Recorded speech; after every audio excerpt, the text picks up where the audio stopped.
This episode is with special guest Joffre McClung, who is the author of 2 self-love and healing books. In this episode, we talk about our inner orphans, how to use our emotions as a navigational system to connect with our higher self, to heal and to love ourselves, what is self-love, and how to play. Hello and welcome. You're listening to the Embodied podcast, a show about remembering and embodying your true nature, inner wisdom, embodied healing, and self-love. My name is Candace Wu, and I'm a holistic healing facilitator, intuitive coach, and artist, sharing my personal journey of vulnerability, offering meditations and guided healing support, and having co-creative conversations with healers and wellness practitioners from all over the world.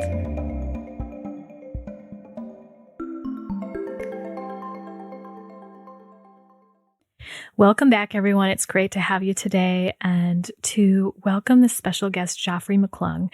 She used to be an actress, and she is the author of a couple of healing self-love books. One is called The Heart of the Matter, and the other is called How Learning to Say Goodbye Taught Me How to Live.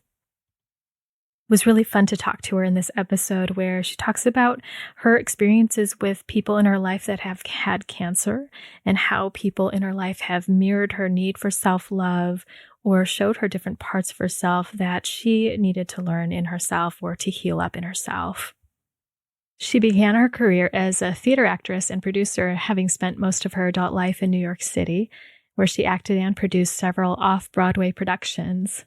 And she was an avid student of spiritual literature and techniques since the early 80s because she wanted to learn and grow herself. She taught herself filmmaking and formed Sweet Moon Pictures production company in the 1990s, and then wrote, produced, and directed 2 independent films with spiritual themes and overtones. Those are called Out of the Blue and Best Wishes. Before moving back to Texas to care for her dying mother, she worked as a senior producer and director for a media broadcast production company in New York City for over 15 years. You'll hear in this episode about how her life took many different turns, and she landed here in her passion through writing books, talks, and creating videos to support people in loving themselves and taking the journey to empower themselves. So without further ado, here is Joffre. Okay, welcome, Joffre. Hey. Hey, it's so good to have you. It's great to be with you. I'm pumped to talk about all things self-love. Well, I can certainly talk about self-love for hours, so we're in good shape. Yes. So you've written a couple of books. It sounds like you're also on another about self-love and really digging into how to do that. Oh, certainly. I'm actually redoing the second book, doing a new edition, so to speak, putting myself a bit more into the book. Oh, that's fabulous. So it's kind of a new edition, a new book, kind of. And is that for The Heart of the Matter? Yes, it is. Yes, it is. Which is, a workbook and guide, and it gives you the meditations and the questions to ask yourself. Of course, we have some dialogue in it. And I talk about different people I've helped along the way, but I kind of kept myself sort of generally out of it, except meditation-wise. I would say what I did in meditation. But now I'm going to go back. I'm going to put myself back into it of what happened in my life, why I started something, what triggered me. Give them my story so they understand that I too came from a place of the lack of self-love. So it's sort of a new book, and yet it's really a new edition. Yeah, and I really love that because that's what I feel from you, that you went on this journey for yourself, and that's what these books are pieces of the product of that, but that you really have gone through it, and it's in your bones, it's in your blood. Is that right? Oh, you got that completely. Yeah. You said it very perfectly. It's in my blood. It's in my bones. It's in my soul for sure. Yeah. Well, tell me more. But first I want to read this little piece of what you've written on your website about the heart of the matter, and maybe it's in your book as well. And I'm wondering if that connects up with what you're saying of how you're bringing more pieces of yourself, your story. So here's the quote. We're meant to be whole, and that means healing and integrating those orphaned parts of ourselves. Believe it or not, every wound holds a forgotten gem just waiting to be rediscovered. And wounds are not only filled with unhealed pain, but also shroud your ability to dream and create, to feel joy and excitement, to have faith and trust, to live with passion and compassion, and most importantly, to love and to receive love. Every part of my being agrees with that. Oh, I'm so glad because it agrees with me too.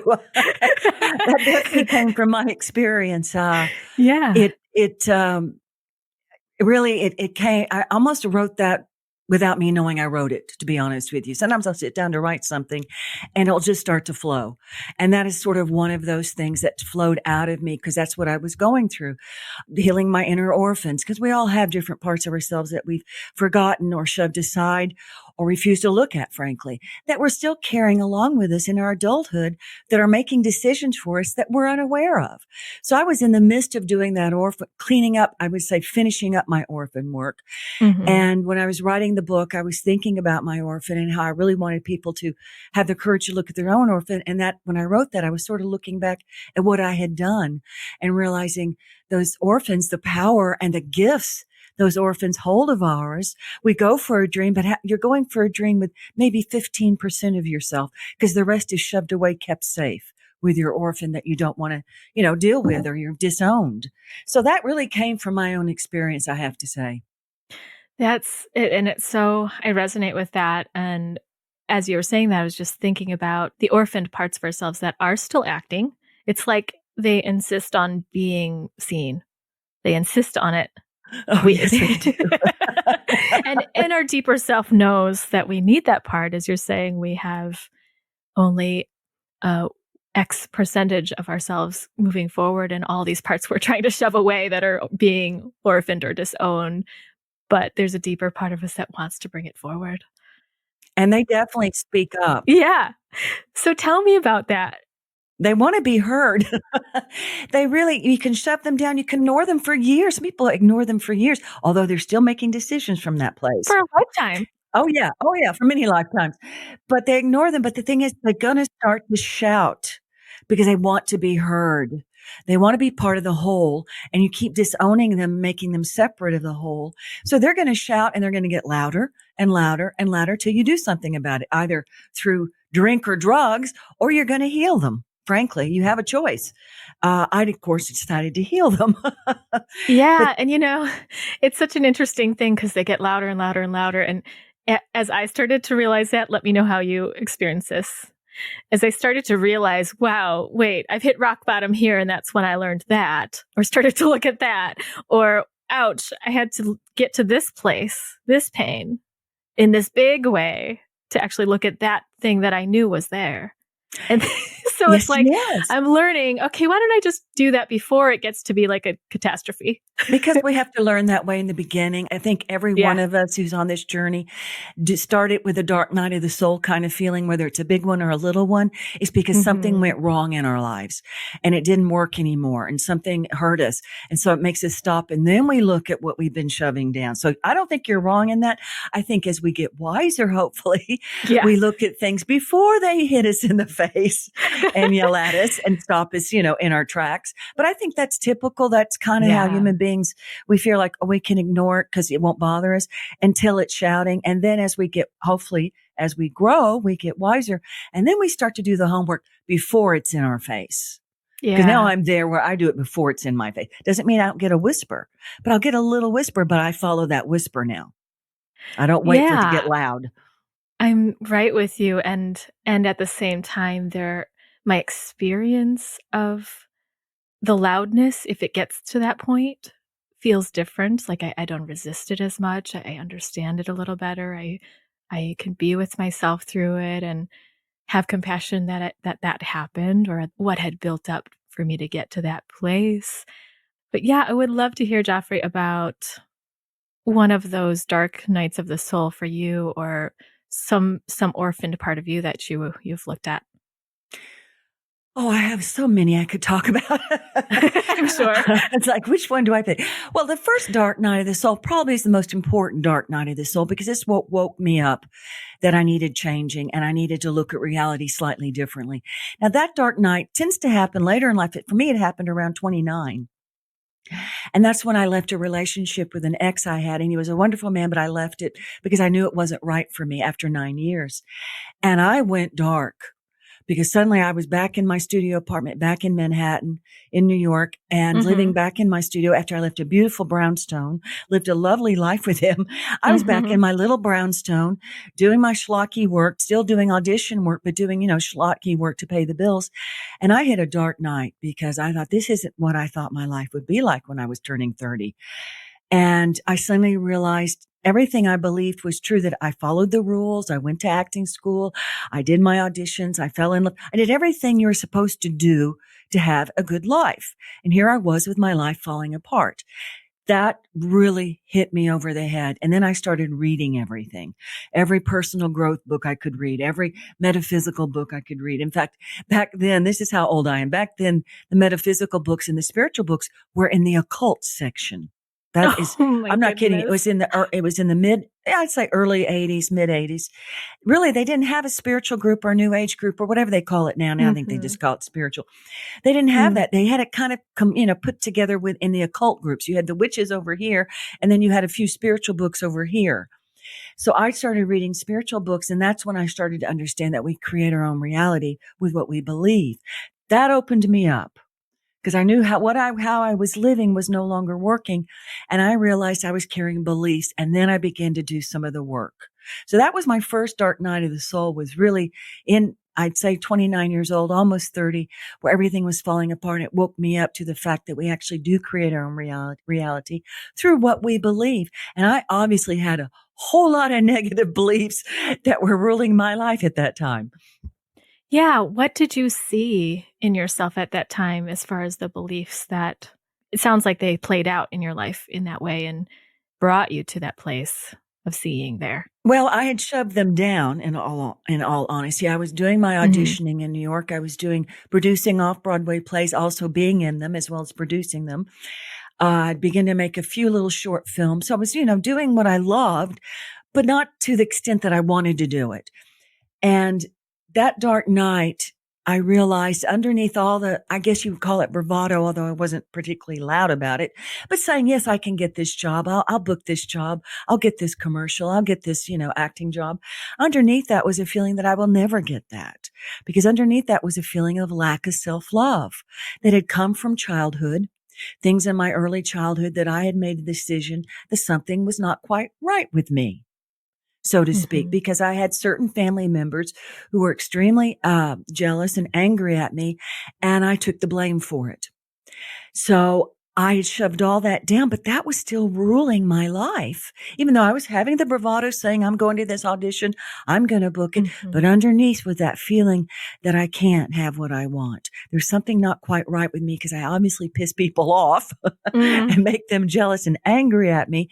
So there was that level. And there was also a level underneath that, a negative belief that I can't have what I want, because if I do have what I want, it's going to make someone jealous of me and angry at me and hurt me.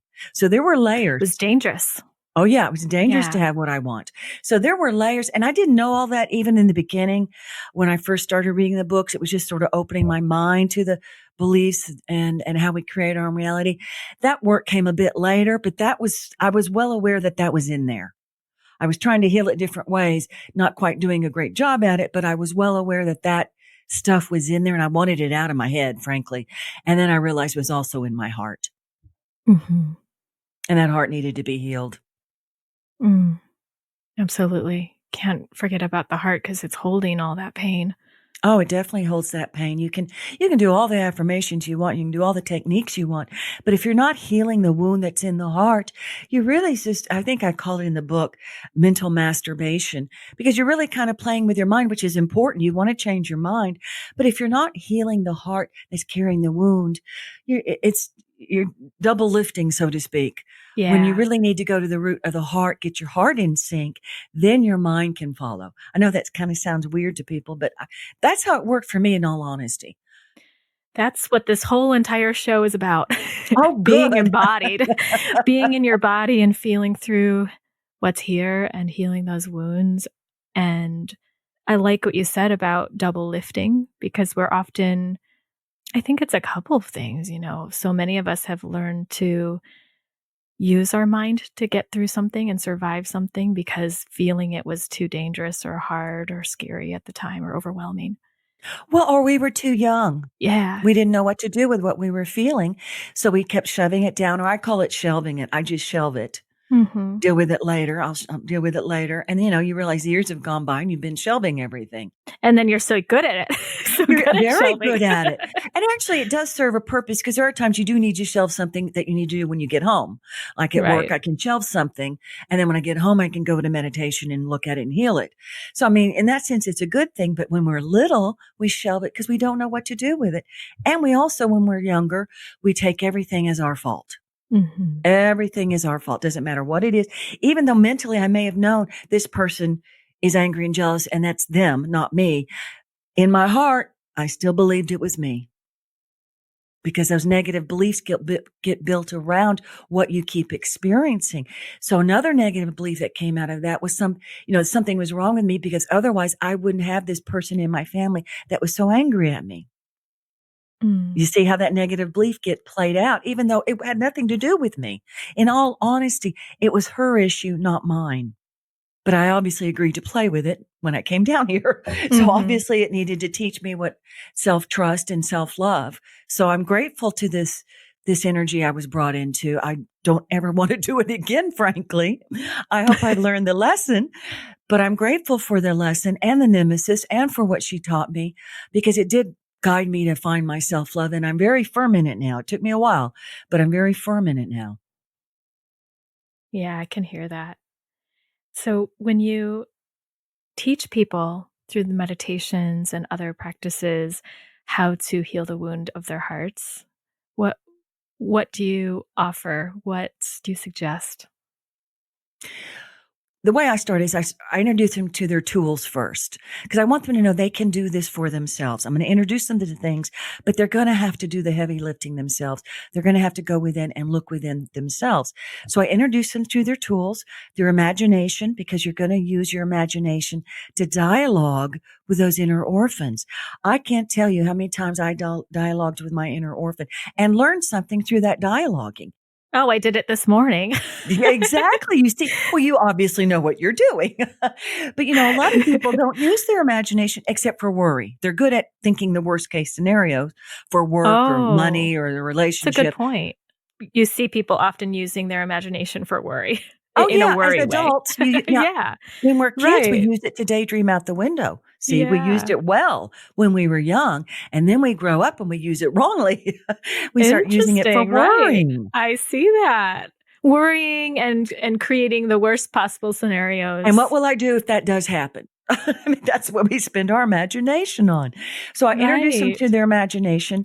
I introduce them to their safe space. I let them use their imagination to meet their higher selves, to create this loving space, to add images, to kind of wake that part of their brain up again. So they realize, oh, I do have an imagination and it can be loving to me. It doesn't have to be the worst case scenario. So I introduce them to their imagination, to their higher self, which is just the part of you that still knows it's one with the divine and carries with it all the knowledge and power of that love, which we all have. Some people call it their innate one. Some people call it their intuition. I don't really care the name you call it. We all have one, but it's the one that sees 360 degrees around, sees the forest and the trees at the same time. It's your wise one, so to speak. And you can tune into that part of yourself in meditation, which I know you do. I have no doubt to aid you in your journey. So I introduce them to that.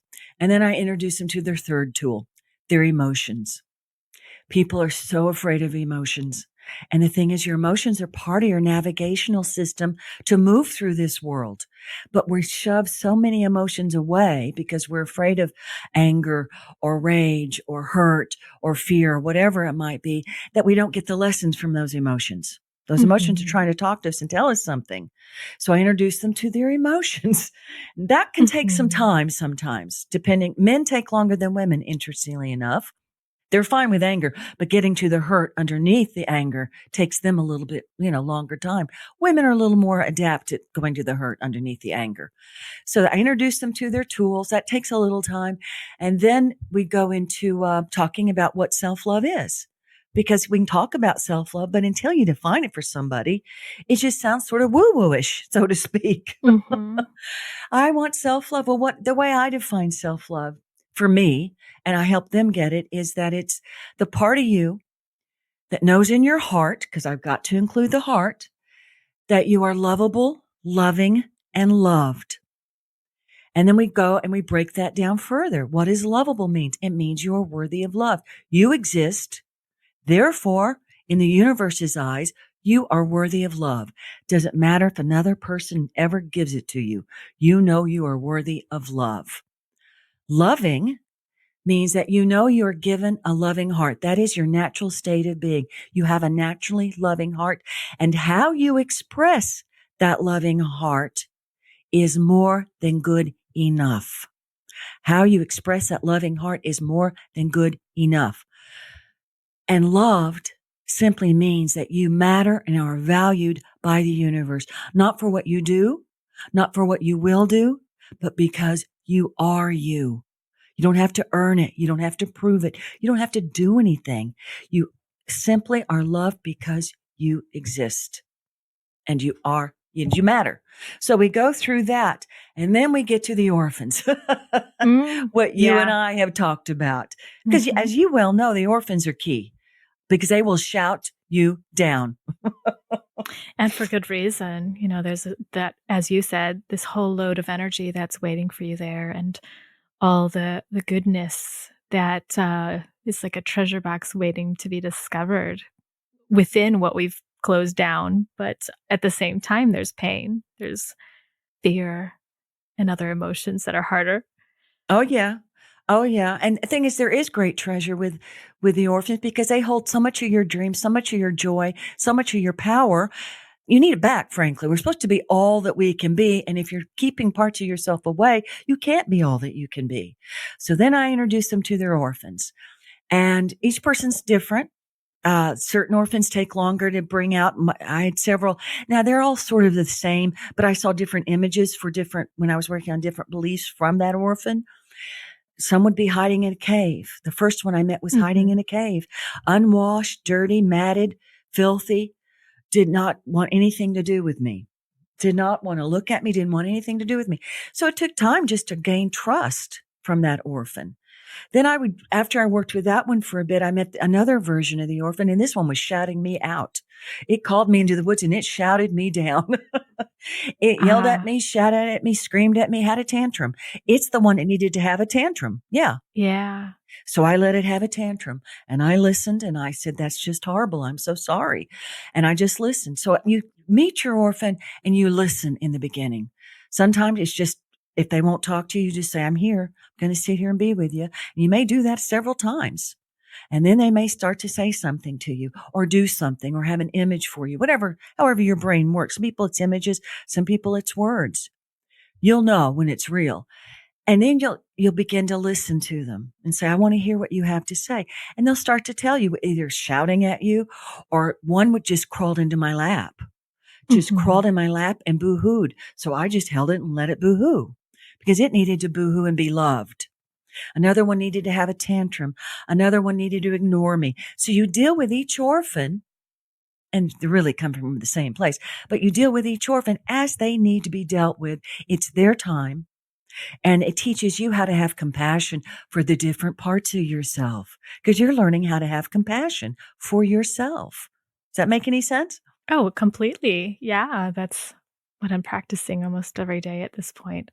You know, what I find is that there are ways that these parts of me want a certain kind of loving or acknowledgement and being with that usually is just what I didn't get before. And the hardest part about that is that sometimes I didn't know what was needed.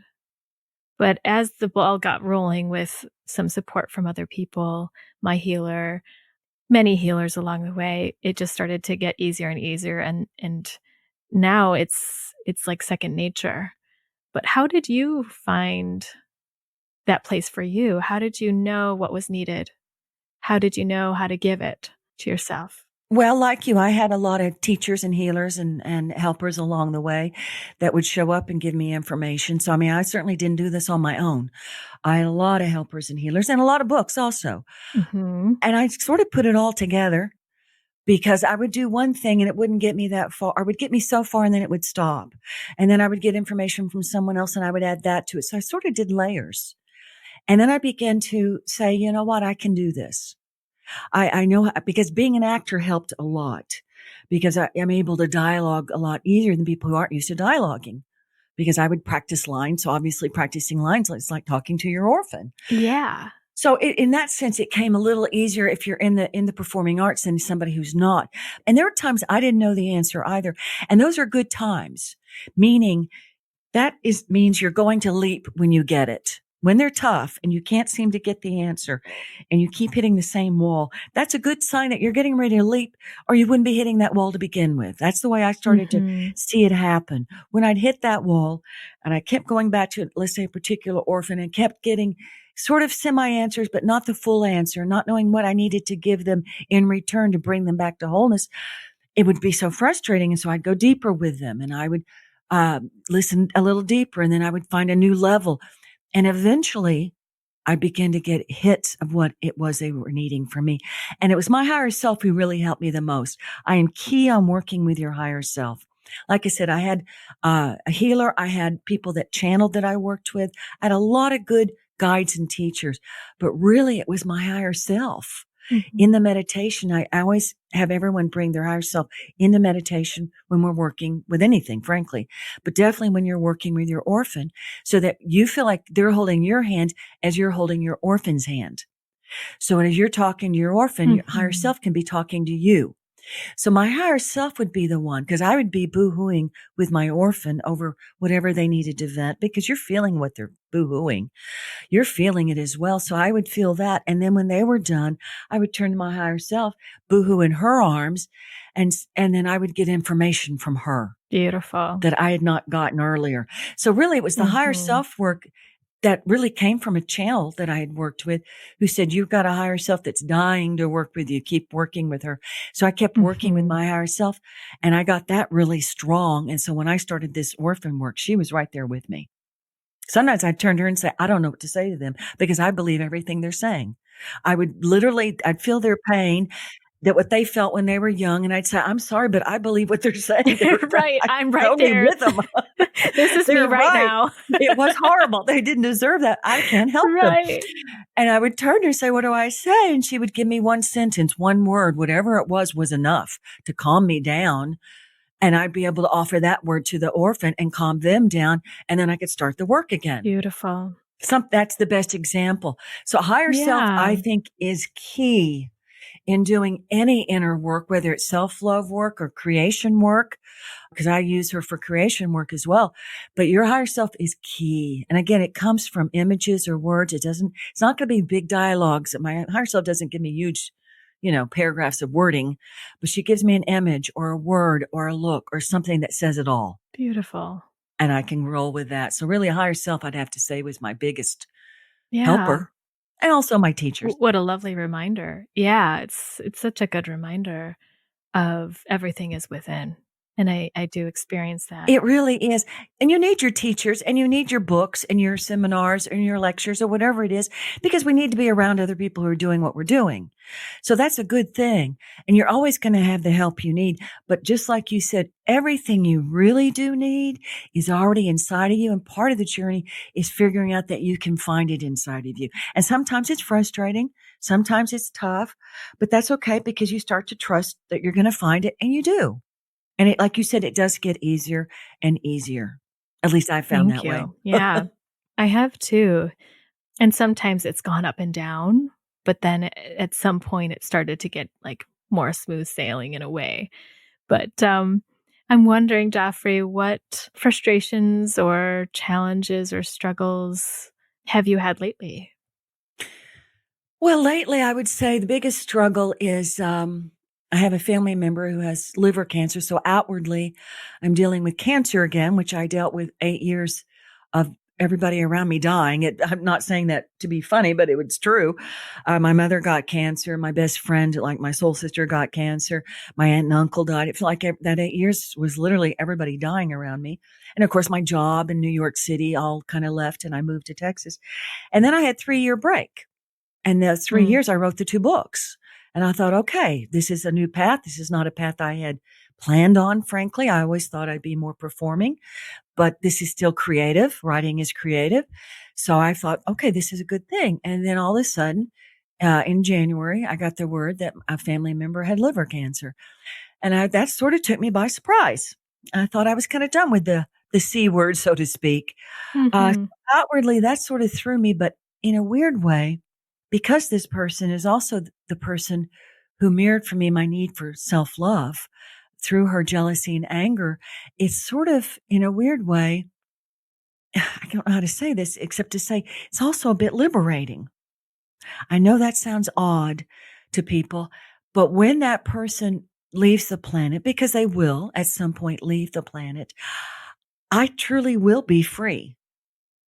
And I'm free now, in all honesty, but I will literally, truly be free from all past ties, so to speak. So really will begin a new life for me. So I'm sort of going back and forth, kind of struggling with it, and yet owning that that's what I'm feeling. So I shouldn't disown that's what I'm feeling. It's what you're feeling.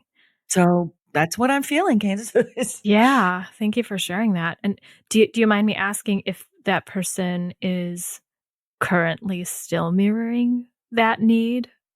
Oh, yeah. She did that recently. Right. Like in the same way as before she did. She has not healed a thing, to be honest. I don't think this lifetime I think she had her opportunities when she was younger, but it's not going to happen. She mirrored it a couple of weeks back out of the blue. The jealous rage came at me, sort of caught me a little off guard because I wasn't expecting it. And when I hung up, I said, this kind of got on me. So I did a quick meditation and reminded myself who this person is, because it was so shocking, because she had not done that in quite a while, because when my mother was ill, I would not have it. Because my mother also received some of the jealousy. So it sort of caught me off guard. So I did a quick meditation, got it off me, and reminded myself who this was, and that what she said does not mean it's true. Because anybody who's dealt with people who are angry or jealous, they tend to bring in other people to their conversation. Well, I'm not the one saying it. Everybody's saying it. That tends to be how they work. They like to add people to their blame of you. To back it up. Exactly. And it's, you can see that out in politics now. I won't get into politics, but you see how people bring that up. Well, they said, people say, when I hear that, I think, you're saying it. No one else is saying that. You're saying it. Right. It's easy to fall in that trap, but you're saying you know better. Yeah, I do, but it caught me off guard. And for a moment, I thought, oh my God, people are saying this about me. And then I thought, first of all, these people, I don't know them, so who cares? And then I thought, wait a minute, I know how this energy, this bully energy works.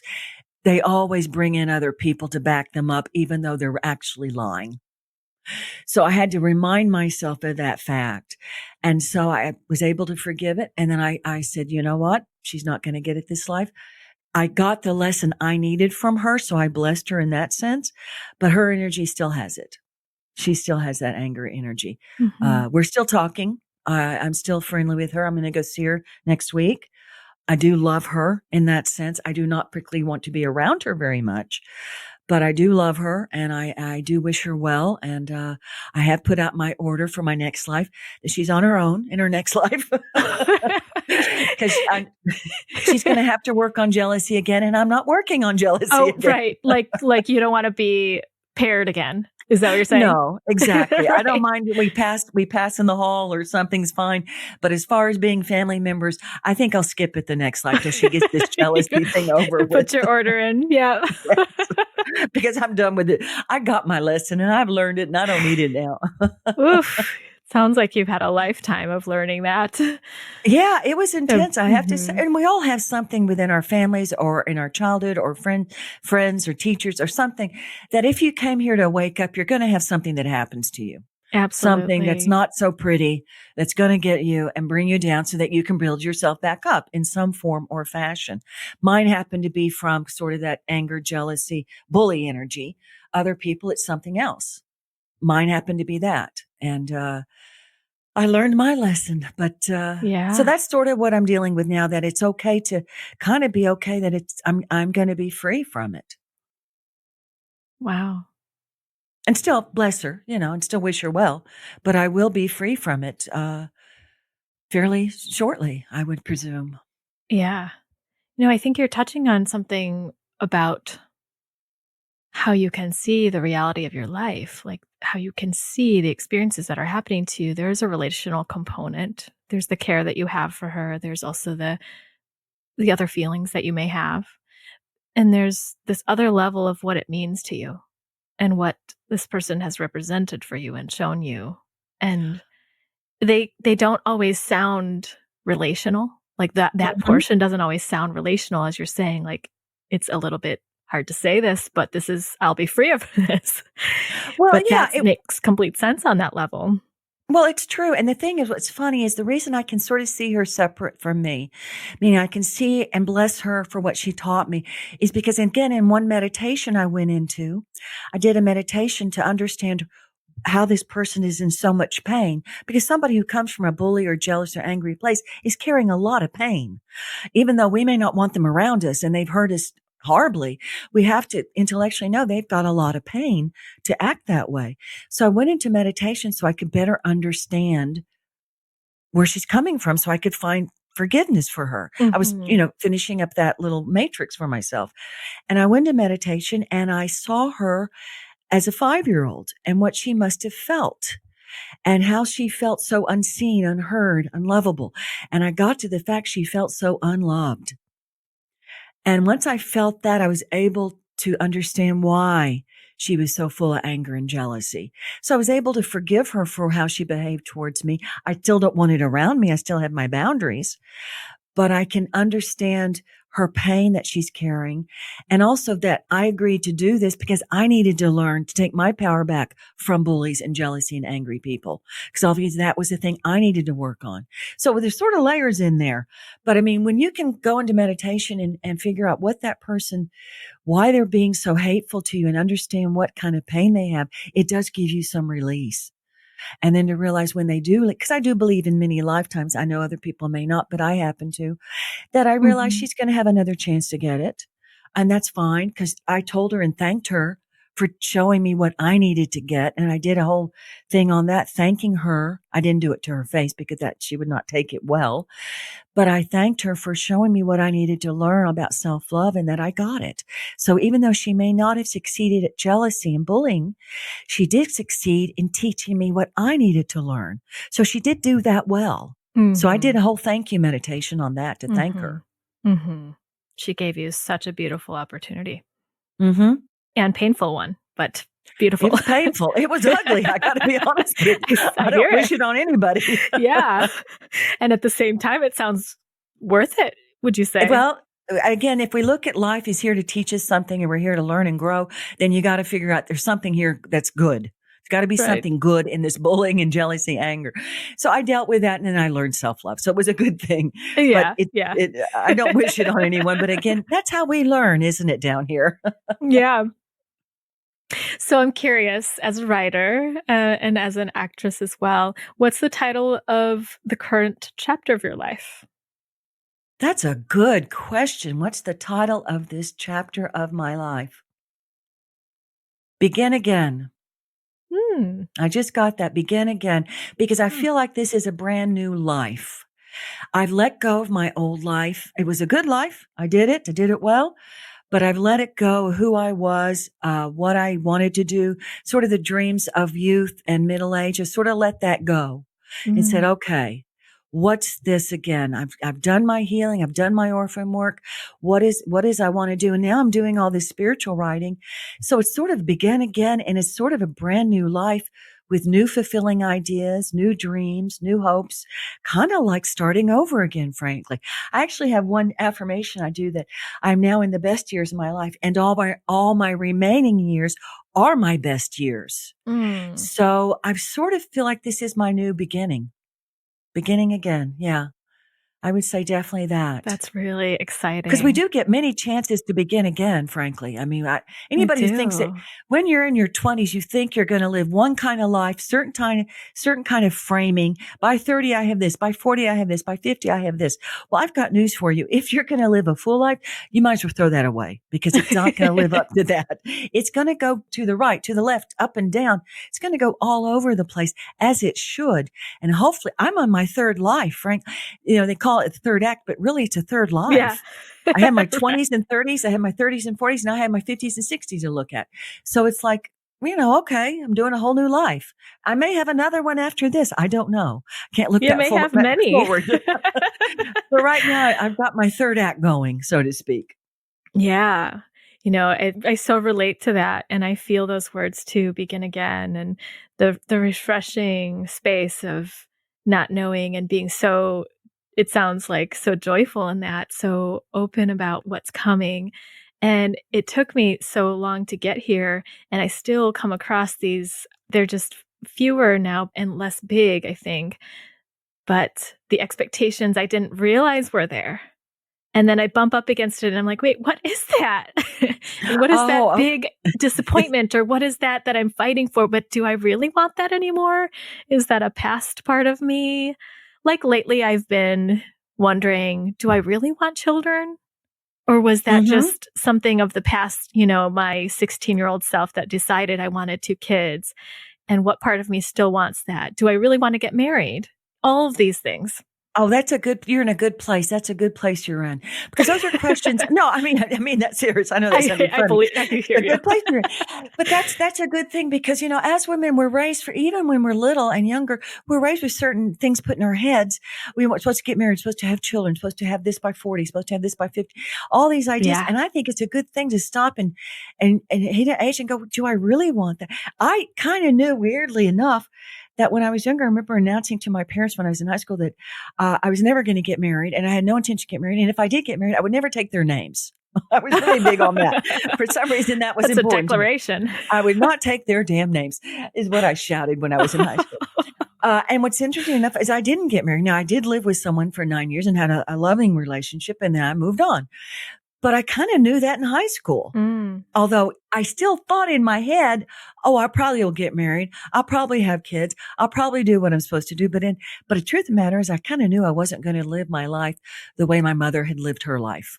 Something in me told me I was going to do it slightly differently. And boy, did I do it differently. It sounds like it. Yeah. So I think that's a good thing to ask yourself. Do you want to get married? Absolutely. Do you want children? Maybe do you want to adopt children? Maybe you want to foster kids. Right. Maybe you want to have children that you're helping therapeutically. Who knows? Someone asked me, do I want to be a grandmother? And I was like, yes. And then I was like, wow, I really have a dilemma here. Well, I'm not sure if I want kids, but I want to be a grandmother. But you can be a grandmother to children without having to have kids. You can. The universe will find a way. You may find through your therapeutics, you may find a group of kids that need some help. You may find kids who... This is so true. Again, you want to be a grandparent without having to actually raise children, universe can find a way. That I do believe. So I think you do want children. You may not want to give birth to children. No, I do. I want that part. I have a really special place for birthing and for mothers and babies.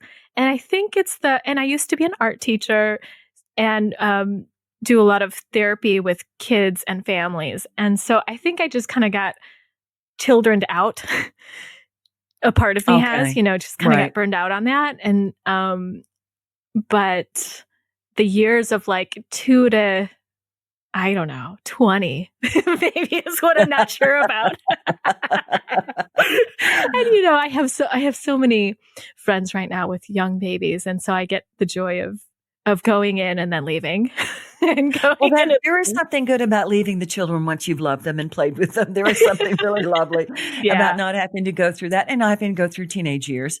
Yes. There's some good things. And actually, again, depending on what your beliefs, like I know I've done children many lifetimes. So it was like this lifetime, I took a break. I knew I needed to do my inner work. Somehow I didn't know that, but I knew it. If that sounds odd, I thought it was all going to be about acting, but now I look, it was all about what I'm doing now. My whole life has been built to this moment. Although I love acting and I still love acting, And I'm actually using it when I teach classes in a weird way. I'm sort of being a performer. So in a weird way, it all comes together. But I think what you said about having children and being able to leave them is not a bad thing, to be honest with you. But also, changing who you were when you were 20 and who you are in your 30s is different. And who you are in your 40s is different. And your dreams do change. Like you were saying something about beginning again, that was a good phrase. And I look and I realize when you've done your homework and you've really healed your past and healed your orphans, and you're coming from a rooted self-love, you do get a new life and your dreams do change. Yeah. And so you may have new dreams that you may not have even considered.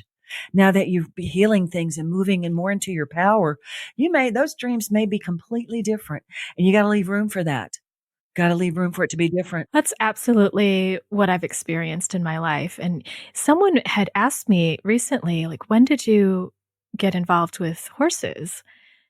And their perception was I've been with horses forever.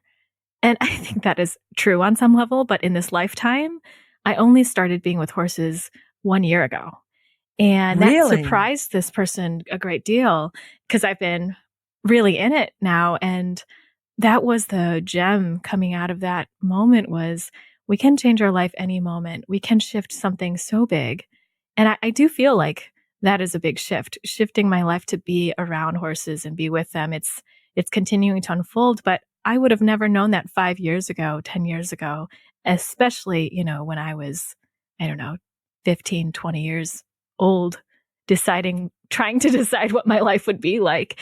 But I have definitely found what you're saying as well, that each step of healing, it's more opening and then more comes in, things I didn't even know would be ever involved in my life. So that's really cool. You have that too. Oh yeah. And you don't know that. That's part of growing older and getting wiser.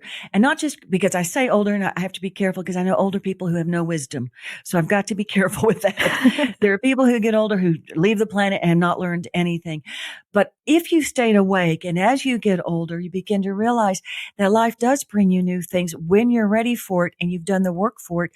You were ready for the horses. And what's funny is you probably had many lifetime with horses. I feel that. Yeah, it's coming back. Probably had deep connection with horses. And so you did whatever you needed to do to be open now to receive those horses that you didn't even dream of when you were 15 or 16 or when you were 20.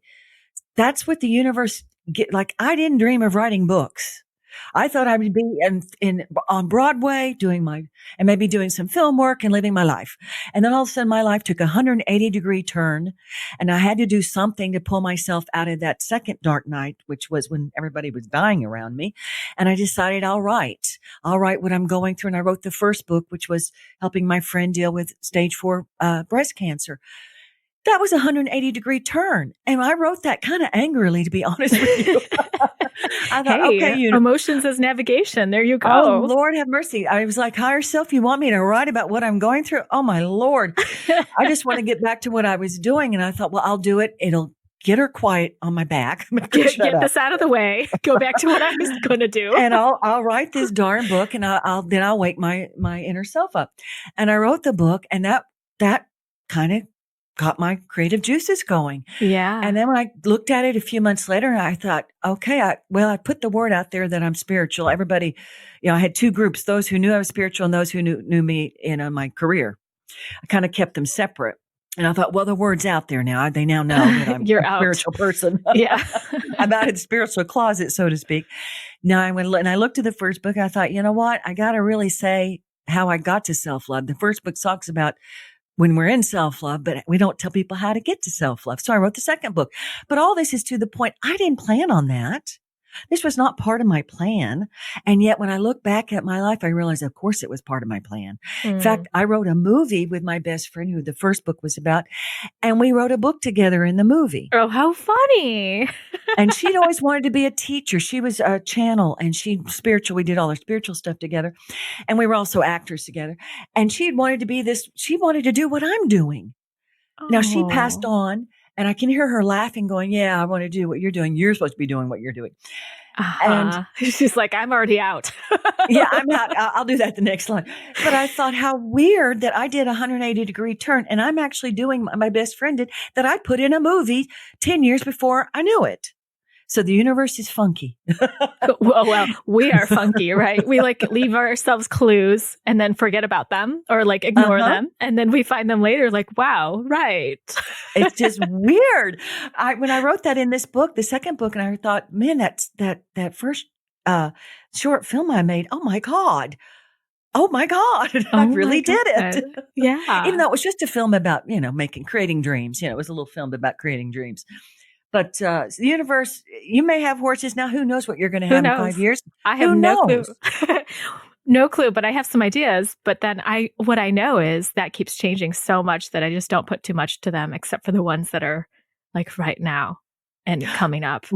Living in the present. I told a friend recently, he was getting all fachotted, so to speak, because he was thinking, oh, I'm getting older, and what's going to happen when I'm old and I don't have a place to. He went way down the pike and what he didn't have and how horrible it was going to be when he was old and didn't have any money. And I said, first of all, you got to stop going that far down the pike. There's nothing you can do that far down the pike. You're just putting something in your head and getting yourself all excited about it. I said, I've learned now that my life keeps taking these weird angles. I look about maybe 3 months ahead. And that's about as far as I look, just to kind of know, okay, this is where I'm going. This is kind of what I want to create. And I don't look much further because it keeps me calmer. I don't sit there and think about what am I going to be doing 5 years from now because I don't know. I really don't know. Yeah, I am right where you are. Actually, that's exactly where I am. And it's funny because my dad has started to realize that about me, and he is the planner. Oh, is he? and that's where my planner, the part I've got of me, a planner. Yeah, that plans everything and wants it all planned out. It comes from like the desire for security and stability comes from him. And lately he's realized, yeah, I don't plan more than about 2 months ahead anymore. And he's like, oh, okay. Yeah. Right. That's you. Well, that's Dad. Good news that he gets that. He gets it. Because a lot of people would say, no, you need to be planning now for when you're 60. Used to say. That's what he used to say. And he's like, are you sure? I don't think that's going to be okay. And no, Dad, it's okay. Well, see, you taught him. See, you're actually teaching him something. That's the cool thing. He's seeing something different. Yeah. And he's saying that, hey, my way may work for me, but you know what? It doesn't have to work for everyone. So you've taught him something. Thank goodness. That's kind of cool. I mean, that's now he's so intertwined. That's so intertwined with my lesson with him, because one of my lessons with him was to be in myself and trust myself and not allow his idea to be mine. Got you. Which was like, I experienced it as more imposed on me in the past out of his own care and fear. Always out of love. I mean, always. But so we've both come a long way. Well, that's pretty exciting. Yeah. So I want to switch gears. I recently had this dream that I lost this beloved water bottle. Wow. Okay. And you love this water bottle. On an airplane. I loved it so much. I loved it so much, and I was devastated in the dream. And when I got home after my flight, my mom said, you're just probably better off without it. Just let it go. You're better off without it. And here I am in this dream, kind of like obsessing over how am I going to find the next water bottle, the better, like, no, this won't do and that won't do. I wanted that one. And she's like, you're probably better off.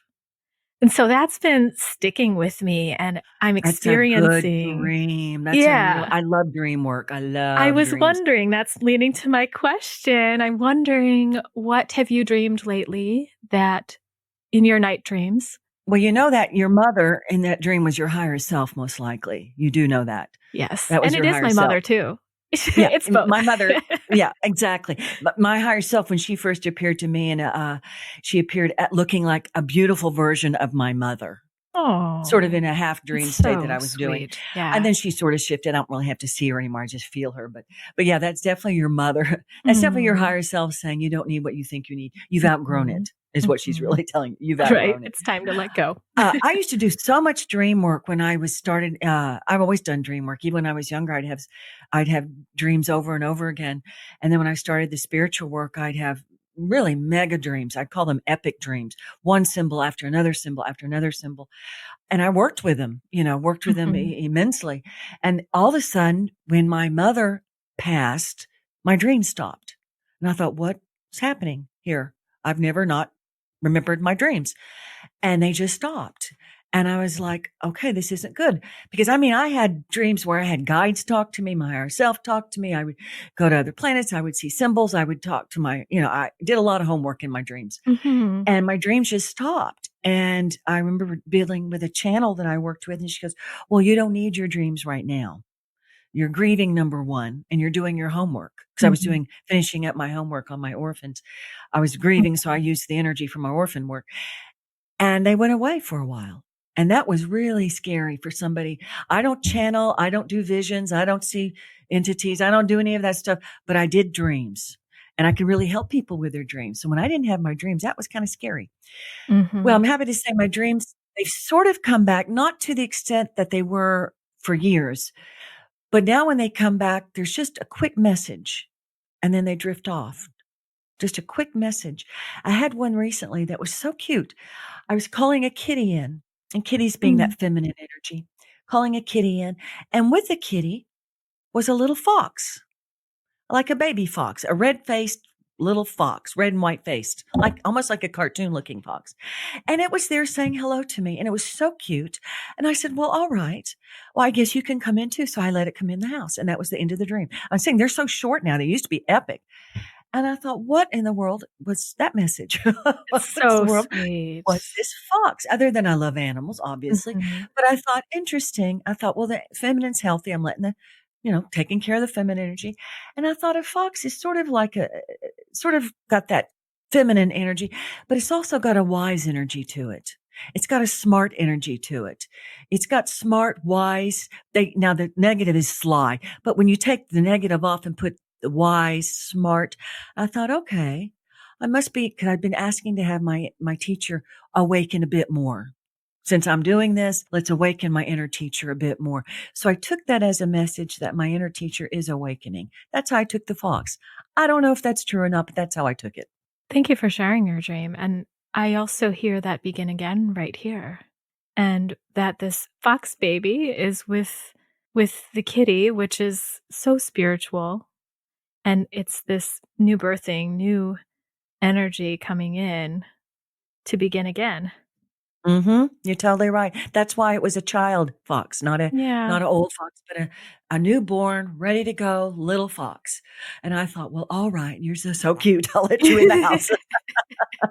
Which I'm grateful for. I used to have dreams where the image would scare me. I used to have a lot of snake dreams, and I was afraid of snakes, and I didn't like it. But Yeah. I understood the information the snake was giving me. And then eventually I began to hold the snakes in the dream, which I was really grateful for. So I was happy it was a fox and not a snake. Oh, and I have one more question for you. I loved that. This is a different one. In your group of friends hmm or in your friendships, what role do you play? I would say caretaker slash almost a little bit mentor in a weird way. I've Mhm. always been a caretaker. I'm cancer and at nature. So I do take care of people. I like to put the dip out and put the chips and put the drinks. I take care of people, make sure they have what they need. But I would say I'm also somebody, when somebody is in deep trouble, I tend to be the one they call. Mhm. That's why I say mentor. I don't know the right word. I'm not sure mentor is the right word, but when they're in trauma, they have drama or trauma, I tend to be the one they call.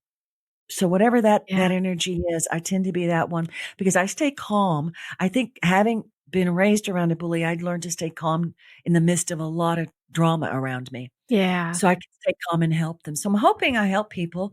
And also I'm pretty fun. I do remind people the most important energy is play. I'm Yeah. big on I hear play. that in you.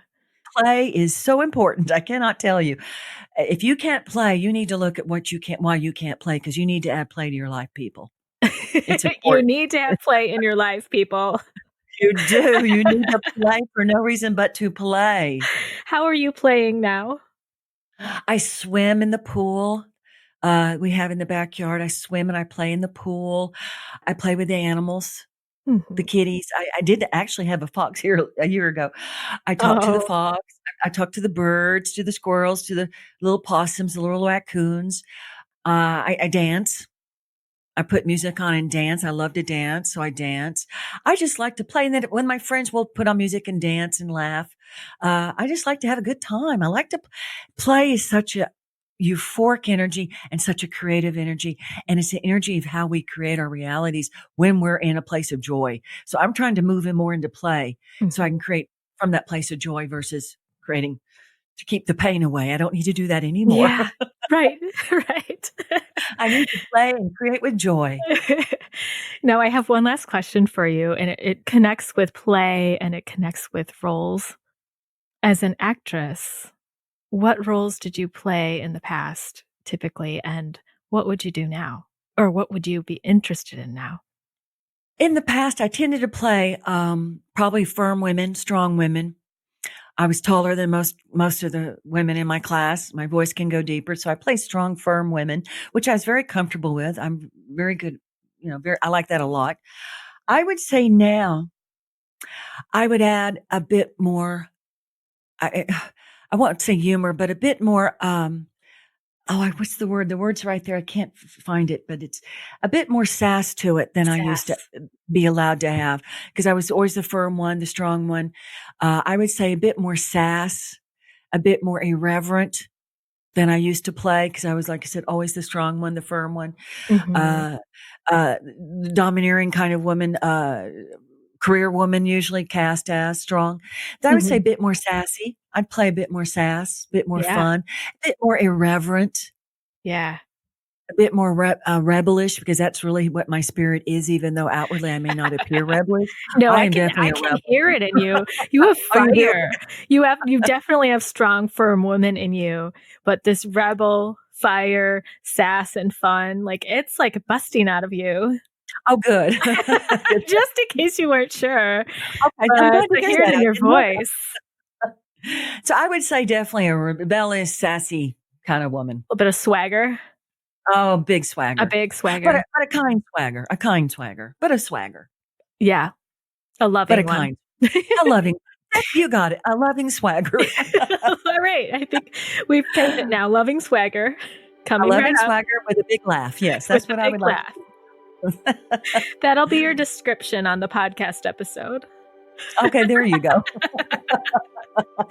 Well, thank you so much, Joffre. This was lovely. Is there anything else you want to share before we go? Just if you're interested in any of my books or if you happen to be in the Dallas-Fort Worth area, I'm doing some classes. You can check it out on my website. Other than that, just keep doing your inner work. It makes a big difference, people. Absolutely. Big difference.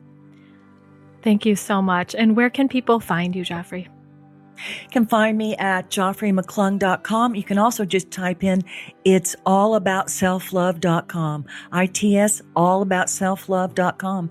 And it'll take you right to my website. Wonderful. Thank you so much for having me. You are such a doll. I thoroughly enjoyed talking to you. Oh my gosh, I enjoyed this so much. And you are so much fun and you provide so much wisdom. Thank you so much, Joffre. And all of the links that you shared, everything you're sharing here will also include on the show notes. The episode is at candicewood.com/Joffre. So all of that's there for you. So you don't have to go digging around as well. And I'm just so grateful you were here today. Thank you. Thank you and have a great day, hon. Well, I hope you are just as energized as I am through this conversation, through learning about Joffre, her life, and what she's teaching. So many of the themes and ideas she's talking about are the themes of the Embodied podcast. So if you're interested in more, check her out at it'sallaboutselflove.com. And be sure to check out her experiential that's coming out later this week. She's going to offer a meditation and healing experience to support you in loving yourself.